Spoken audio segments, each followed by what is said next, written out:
Hello विद्यार्थी मित्रों, आज का इस वीडियो में बहुत बहुत स्वागत है। अभी अपने केमिस्ट्री यानी रसायन विज्ञान और बायोलॉजी यानी जीव विज्ञान के चैप्टर पढ़ चुके हैं। आज अपने तीसरा भाग इसका फिजिक्स यानी भौतिक विज्ञान में आपको देखना है। तो चैप्टर नंबर से पहले standard 9th subject science and technology, chapter number 8 गति यानी मोशन, यानी ये भौतिक विज्ञान। भौतिक विज्ञान का मतलब होता है फिजिक्स। तो ये इसका एक पहले ही पार्ट सीखना है, पर नंबर उसका 8 है। तो प्रस्तावना से देखते हैं। प्रस्तावना में क्या है, कुछ वस्तुओं को, वस्तुएं तो बहुत सारे पदार्थ यानी वस्तु होती है, को विरामावस्था, विरामावस्था मतलब स्थिर अवस्था। जैसे मान लो ये वस्तु इस तरह रखी है, इस तरह से, तो ये स्थिर अवस्था में देख सकते हो। ये गतिशील नहीं है बल्कि स्थिर है। जैसे आप ये जब इसको चलाओगे तो ये गतिशील हो जाएगी। जैसे मैं लिखूंगा तो ये वस्तु क्या हो जाएगी, गतिशील हो जाएगी। अगर मैं इस तरह से खाली रखा हूँ इसके अंदर, तो ये क्या स्थिर है, अभी गति में नहीं है। तो गति में कब आएगी, जब मैं इस तरह व्हाइट बोर्ड पर इस तरह से लिखूंगा तब होगी। तो कुछ वस्तुओं को विरामावस्था तथा कुछ वस्तुओं को गतिमान अवस्था में देखते हो। तो कौन कौन से आप जीवन में व्यावहारिक रूप में देखते हो, वो मैंने इधर कुछ एग्जाम्पल लिखे हैं, वो आप देख सकते हो। तो यहाँ पर लिखा है मैंने कि जैसे मछलियाँ तैरती है, तो मछलियाँ क्या है, तैरती है। तो तैरने के लिए वो तैरेगी तो गति करेगी पानी के अंदर। तो जब मछलियाँ तैरेगी तो गति में होगी, इस तरह कहेंगे आप। दूसरा एग्जाम्पल है कि पक्षी उड़ते हैं। पक्षी अगर डाली पे बैठे हैं कहीं पे, तो वो स्थिर अवस्था में, लेकिन उनको गति करने के लिए उड़ना पड़ता है। तो वो क्या अपने पंखों को इस तरह हवा में फड़फड़ाएंगे तो वो गति में जाएंगे यानी उड़ेंगे। तो इस तरह पक्षी उड़ते हैं। रक्त का प्रवाह धमनियों में बहता है। आपका जो रक्त है उसको, उसमें रक्त क्या कहता है, धमनियाँ। धमनी और सिरा दो बातें हैं, उसको आप बाद में सीखेंगे। धमनी और सिरा, धमनियाँ थोड़ी बड़ी होती है और सिराएं थोड़ी छोटी होती है। जो आपको सिंपल हरे हरे कलर की इसमें तो दिखाई देगी ना छोटी छोटी, वो होती है सिराएं। और जो ये बड़ी दिखाई देती है, देखो इस तरह से, ये बड़ी बड़ी, ये जो दिखाई देती है धमनियाँ होती है। तो धमनियों में क्या है, रक्त बहता है। तो रक्त को बहने के लिए अपना जो हृदय है, हृदय क्या करता है, उसको सभी शरीर में, पूरे शरीर में उसको क्या करता है, घुमाता रहता है। तो इस तरह अपने शरीर में भी क्या होता है, गति होती रहती है, लेकिन आपको दिखाई देती नहीं, ना पता चलती है। होती जरूर है लेकिन आपको पता नहीं चलती। इसलिए कहेंगे कि रक्त का प्रवाह धमनियों में होता है। तो इस तरह से मोटर गाड़ियाँ चलती है।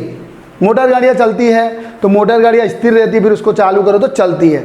तो चलने के लिए भी उसे किसकी, पेट्रोल ऊर्जा की जरूरत पड़ती है। पेट्रोल के द्वारा उसे बाष्प बना के और उसको फिर चलाया जाता है। उसके बारे में डिटेल में बाद में देखेंगे। अणु, परमाणु, कोई भी अणु है या परमाणु है, कोई पदार्थ अणु और परमाणु का बना होता है। पदार्थ परमाणु का बना होता है, परमाणु मिलकर अणु बनते।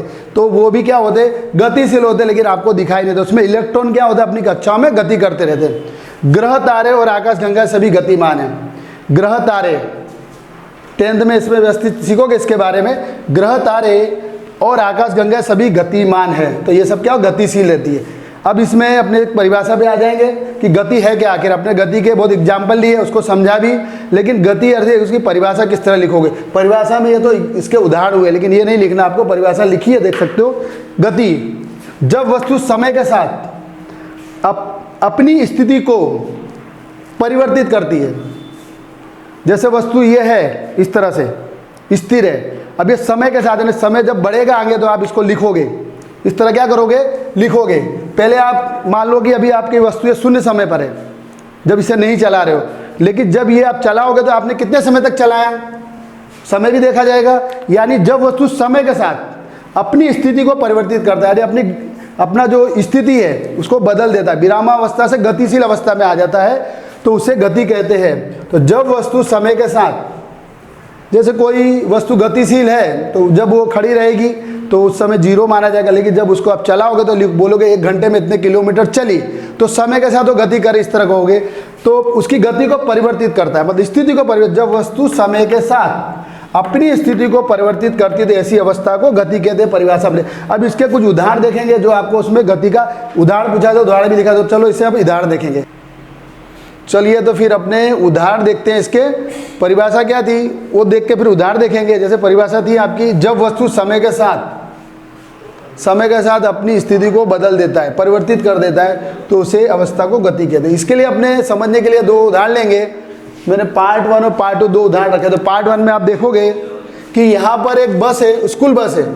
क्या ये स्कूल बस लिखा, देखो स्कूल बस, इधर क्या है, स्कूल बस। स्कूल बस के अंदर एक विद्यार्थी बैठा है और उसका स्कूल बैग पास में रखा हुआ है। तो अपने क्या समझेंगे कि स्कूल बस ही है और स्कूल बस के अंदर एक विद्यार्थी बैठा हुआ है और उसके पास में उसका स्कूल बैग पड़ा हुआ है। जब ये इस तरह से इधर बस चलेगी, बस क्या चलेगी, लेकिन विद्यार्थी तो स्थिर ही रहेंगे ना अंदर। बस गतिमान है, यहाँ पर क्या है, बस चलेगी तो बस गतिमान है, ना कि विद्यार्थी और स्कूल बैग वो स्थिर है।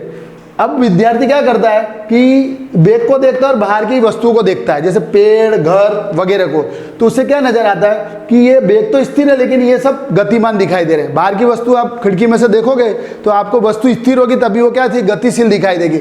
जैसे ये विद्यार्थी क्या कर रहा है, बाहर पे खिड़की के बाहर, बस की खिड़की के बाहर पेड़, घर वगैरह जो भी व्यक्ति आते जाते को देखता है तो वो क्या, स्थिर वस्तु भी उसको गतिशील दिखाई देते। घर और पेड़ तो स्थिर रहते, गतिमान होते नहीं, तब भी विद्यार्थी को अंदर से वो वस्तु गतिमान दिखाई देते हैं। उसका रीजन अपने समझेंगे, पहले ये देख सकते हो। फिर से देखो, ये कोई विद्यार्थी है, विद्यार्थी के पास एक बैग पड़ा हुआ है और जब ये बस चलती है, स्कूल बस, तो वो विद्यार्थी क्या है, बाहर की ओर देखता है। तो पेड़ और घर वो स्थिर है, पेड़ और घर स्थिर है, तब भी बस चलती है, इसलिए उसको ये पदार्थ गतिमान दिखाई देते हैं। क्या दिखाई देता है, गतिमान दिखाई देते हैं। दूसरी बात, जब ये बैग को देखता है तो बैग तो स्थिर दिखाई देता है, बैग क्या दिखाई, स्थिर दिखाई, लेकिन बाहर की वस्तु से क्या है, स्थिर वस्तु भी गतिमान दिखाई देती है। तो आप ये उदाहरण इसका दे सकते हो गति के उदाहरण के लिए। दूसरा नंबर डाला हूँ, दूसरा नंबर देख सकते हो आप लोग। दूसरे नंबर में ये बस है, विद्यार्थी और स्कूल बैग है और यहाँ पर कोई व्यक्ति खड़ा हुआ है, यहाँ पर कोई व्यक्ति खड़ा हुआ है। अब यहाँ पर व्यक्ति, इस बस जब चलेगी तो व्यक्ति बस को देखेगा, स्कूल बस को। तो इधर स्कूल बस तो क्या है, चल रही है, लेकिन विद्यार्थी और स्कूल बैग स्थिर है, वो नहीं चल रहे हैं। लेकिन तब भी वो स्कूल बस चल रही है, इसलिए वो आपको क्या, चलते हुए दिखाई देते हैं। क्या दिखाई देते हैं, यहाँ पर आप देखो स्कूल बस चल रही है, यहाँ पर स्कूल बैग और विद्यार्थी स्थिर है, वो नहीं चल रहे, लेकिन क्या चल रही है, स्कूल बस चल रही है। तो इस व्यक्ति को ये दोनों भी गतिमान दिखाई देते हैं। वास्तव में गतिमान कौन है, स्कूल बस है, लेकिन दिखाई कौन, तब भी ये साथ में बैठे हैं, इसलिए स्कूल बैग और विद्यार्थी भी गतिमान दिखाई देते हैं। तो इस तरह दो उदाहरण हुए। जैसे इसका अच्छा उदाहरण आपको बताता हूँ, इसका अच्छा उदाहरण बताता हूँ। अपने को पृथ्वी घूमती है, लेकिन आपको पृथ्वी घूमती दिखाई देती है कभी? आप लगते हो कि पृथ्वी स्थिर है, लेकिन वास्तव में पृथ्वी क्या करती है, घूमती है। आपको घूमते हुए क्या दिखाई देते हैं, सूर्य और तारे। अस्त होते हुए और सूर्यास्त होते हुए आपको क्या दिखाई देते, सूर्य दिखाई देता है और तारे भी इधर उधर घूमते हुए दिखाई देते हैं। और ऋतुएं भी बदलती हैं, ऋतुएं भी क्या बदलती है, ये कारण क्या है, कारण ये है कि पृथ्वी घूमती है। पृथ्वी घूमने का कारण ऋतु भी बदलती है, लेकिन आपको पृथ्वी घूमती हुई दिखाई नहीं देती है। लेकिन वास्तव में पृथ्वी क्या करती है, घूमती है, सूर्य के आसपास घूमती है। तो सूर्य के आसपास जब पृथ्वी घूमेगी तो उसे सभी उसके वस्तुएं क्या, घूमती हुई दिखाई देगी। जैसे सूर्य अस्त होगा और उदय भी होगा, वो आपको दिखाई देगा। दूसरा उसमें और भी आपको उदाहरण दे सकता हूँ, तारे आपको क्या हो, एक जगह स्थिर नहीं है, तारे स्थिर है लेकिन आपको स्थिर दिखाई, और ऋतु परिवर्तन भी होता रहेगा। तो ये अपने प्रकृति की एक देन है कि पृथ्वी घूमती, इसलिए अपने को सब ये होते हुए दिखाई देते। तो आज के लिए विद्यार्थी में तो इतना ही। Thank you very much.